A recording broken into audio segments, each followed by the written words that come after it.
नमस्कार, आप देख रहे हैं हेडलाइंस इंडिया। मेरा नाम है विनोद शर्मा। मैं इस वक्त जिस जगह पर मौजूद हूं, यह जगह देश की राजधानी दिल्ली में पड़ती है और मेरे ठीक इधर आप यदि देखेंगे तो यहाँ पे लिखा है यह मकान बिकाऊ है।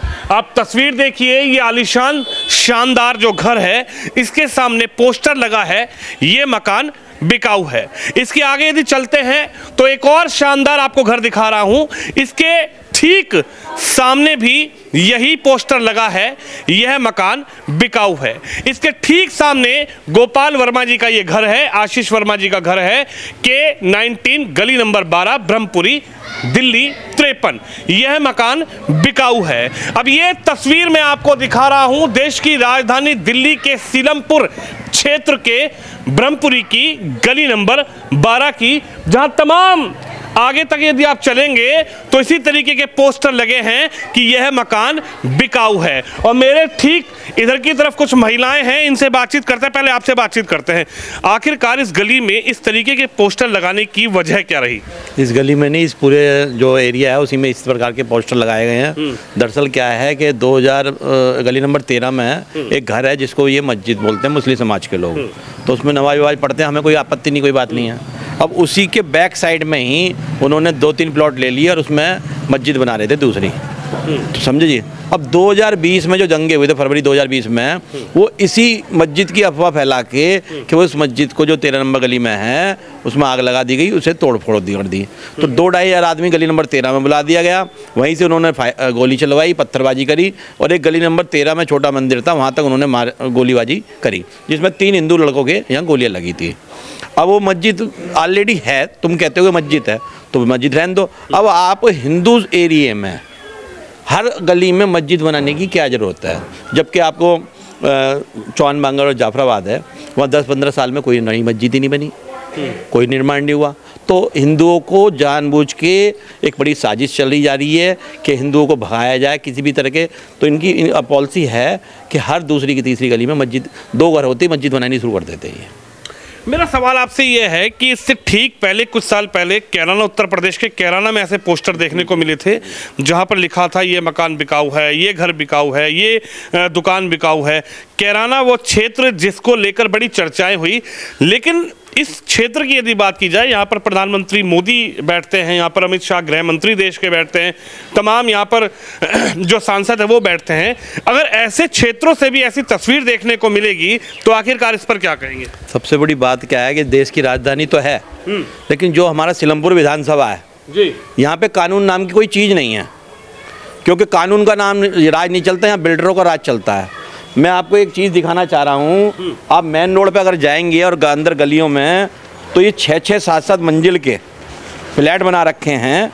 ये 6-6, 7-7 मंजिल के फ्लैट हैं, 20-20 करोड़ रुपए के ये प्लॉट बिकते हैं, ठीक है जी।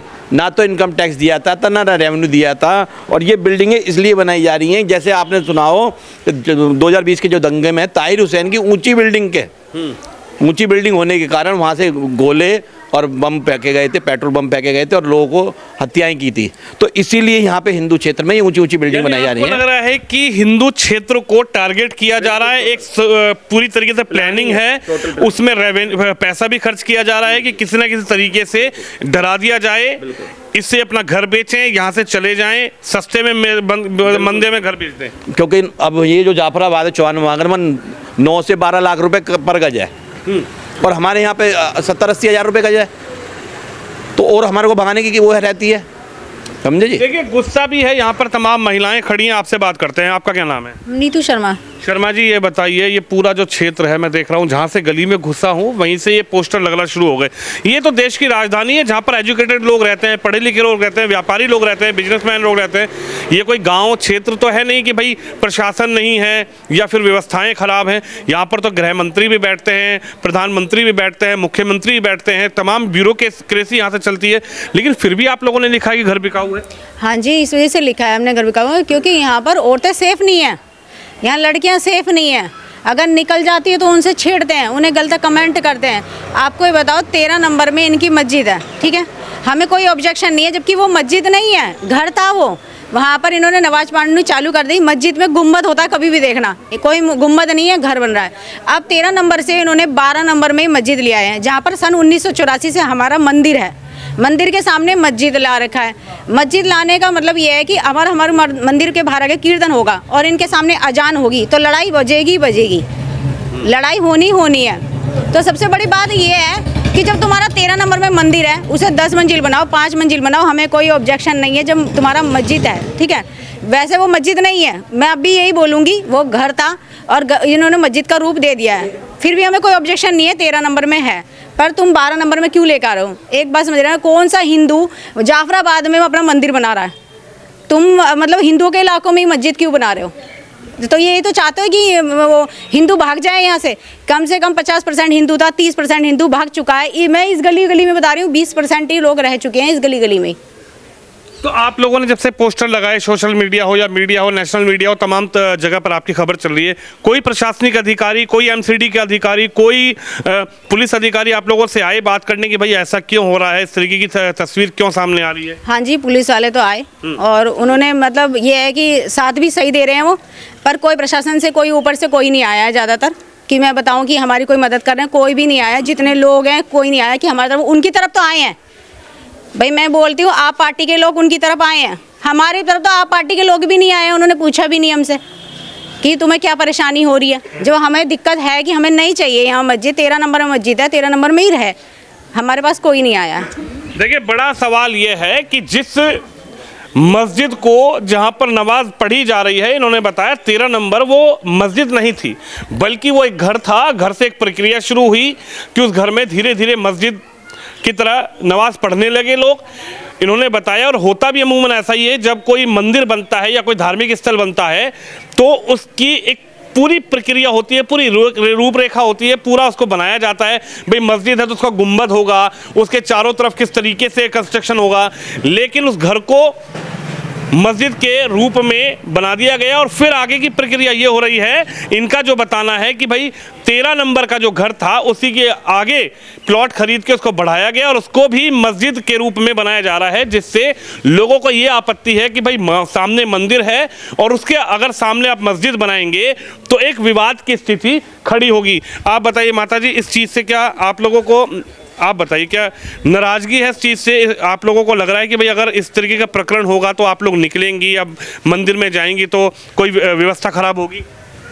हाँ जी, हो सकती है। जब मंदिर के बिल्कुल सामने मस्जिद बनेगी तो लड़ाई झगड़ा भी हो सकता है, क्योंकि मुसलमान लोग तो, हम लोग अगर बैल बनाए तो उन्हें बर्दाश्त नहीं होता, इसी बात पे झगड़ा हो सकता है। बस यही है, ज़्यादा कुछ नहीं, बस मस्जिद ना बने, बस इससे ज़्यादा तो और कुछ नहीं कह सकती मैं। देखिए, बड़ा सवाल यही है, आप बताइए किस तरीके की दिक्कतें आप लोगों को हो रही है? आवाज़ आप लोग उठा रहे हैं, तमाम पोस्टर यहाँ पर लगे हुए हैं, तो इससे परेशानी किस तरीके की? परेशानी ये है कि बच्चे हमारे, लड़कियाँ जवान हैं, आती हैं बाहर से, इधर से आती हैं तो छेड़ते हैं और छीना झपटी हो रही है और पता पूछने के बहाने ले जाते हैं और घुमा के जाफराबाद से छीन छान के छोड़ जाते हैं। अभी ये समस्या ईश्वर गोयल है, आगे उनकी वाइफ के साथ ये समस्या हुई है, क्योंकि मोहन नर्सिंग होम है, उसके बराबर में किसी ने पता पूछा कि हमें जाना है वहाँ, तो उन्होंने सोचा कि ये यहाँ कहाँ जाओगे तुम, इतना ही बोला उन्होंने, आप उनको घुमा दिया। 4 चूड़ी पहने हुए थी और वो पहने हुए थी, उनके निकाल ली और उनको छोड़ दिया। छीना झपटी भी एक तरीके की हो रही है कि महिलाएं जा रही हैं तो उनसे छीना झपटी है, बदतमीजी के शब्द हैं, टॉन कसे जा रहा है कि ये हो रहा है, आप कहाँ, मतलब हिंदू भाग रहा है, हिंदू तो डर गया हमसे, अब तो ये घबरा गया, बिकाऊँ है मकान, घबरा रहा है, जा रहा है। आपने भी लिखा अपने मकान पे? क्योंकि हम, जब ये परेशानियाँ हैं, छीना झपटी हो रही है, बच्चों को क्या पता, कुछ पता पूछने के बहाने कर दें कुछ, क्योंकि ये मोबाइल सामने 12-1 बजे निकाल दी जा रहे हैं, 12 बजे आ रहे हैं, जैसे बच्चे मोबाइल में बात करते आए, किसी का फ़ोन आएगा घर से तो छीन ले रहे हैं। देखिए, बड़ा सवाल ये है कि कानून की प्रक्रिया भी यहाँ पर, जो प्रशासनिक प्रक्रिया है उसमें भी दिक्कतें, महिलाएं डरी हुई हैं इस वक्त, बहुत डरी हुई हैं।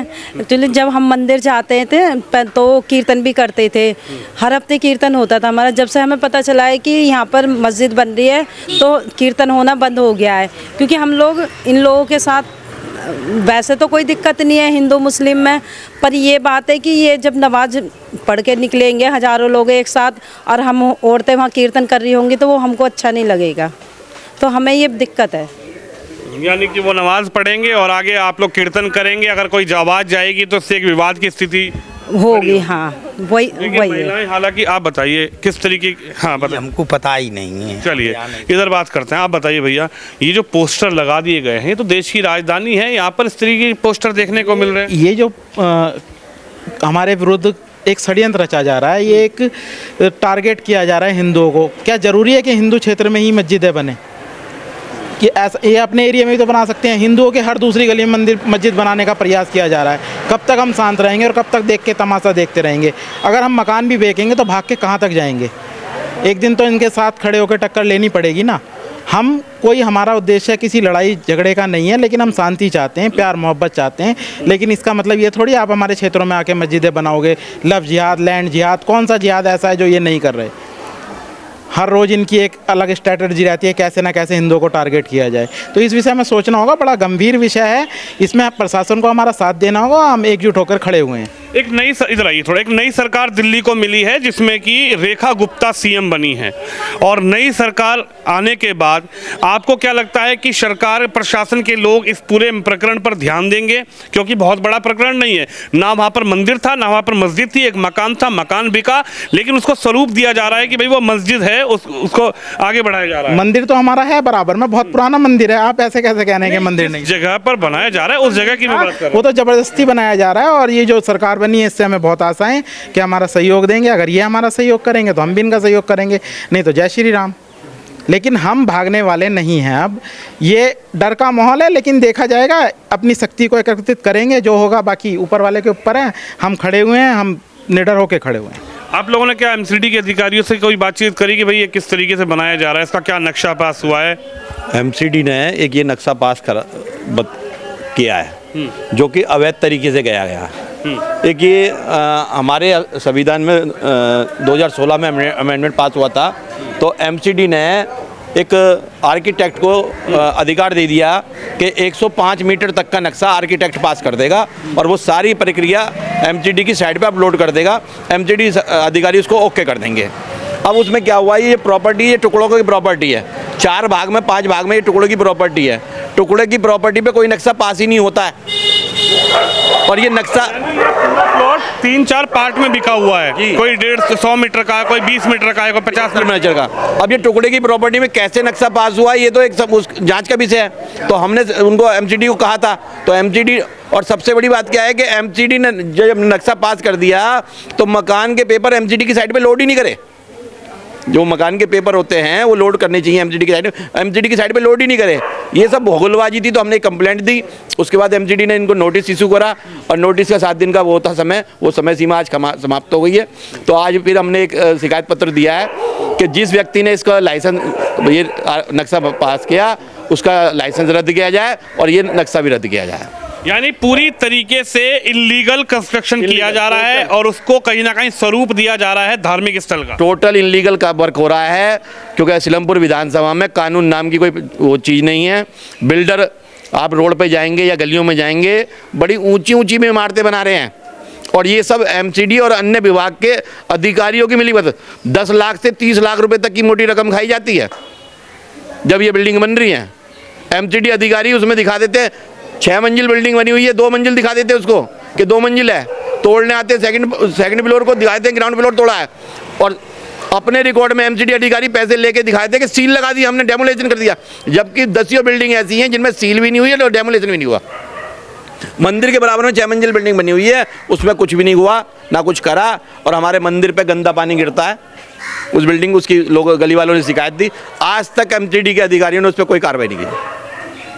यानी आपको लगता है कि जो हिंदू आबादी है वहाँ पर इस तरीके की जो टारगेट, इन्होंने कहा कि लैंड है, लैंड जिहाद, लव जिहाद, ये सब चीज़ें देखने को टोटल है जी। 3 ब्रह्मपुरी की 3 लड़कियां चली जा चुकी हैं लव जिहाद के चक्कर में। और ईश्वर उनकी सुरक्षा करे। कब वो ब्रीफ केस में आएंगी हमें पता नहीं है। हम तो अपने बच्चों को भी समझाते कि भाई इस चक्करों में ना पड़ो, पर लेकिन ये बड़ा षड्यंत्र है। आए दिन हिंदुस्तान में कुछ ना कुछ आता रहता है कि हमारी हिंदू लड़कियों को टारगेट करके फिर वो 70 टुकड़ों में मिलती हैं। बहुत बड़ा षड्यंत्र है। देखिए, सवाल यही है कि आखिरकार देश की राजधानी है, जिस राजधानी के अंदर प्रधानमंत्री मोदी का निवास है, जिस राजधानी के अंदर गृह मंत्री अमित शाह का निवास है, जिस राजधानी में तमाम सांसद बैठते हैं, दिल्ली के 70 विधायक बैठते हैं, दिल्ली की सरकार बदल गई, लेकिन इन लोगों की जो तकलीफ है आखिरकार उसको लेकर जो लड़ाई है, महिलाएं मोर्चा संभाले बैठी हैं और इनका यही कहना है कि मकान बिकाऊ है लेकिन यहां से जाने का मन नहीं है। और बड़ा सवाल यही है कि आखिरकार इस पूरे प्रकरण पर प्रशासन और गवर्नमेंट किस तरीके से आगे कदम बढ़ाएगी। कैमरामैन शिवम यादव के साथ विनोद शर्मा, ब्रह्मपुरी, दिल्ली, सीलमपुर विधानसभा क्षेत्र से।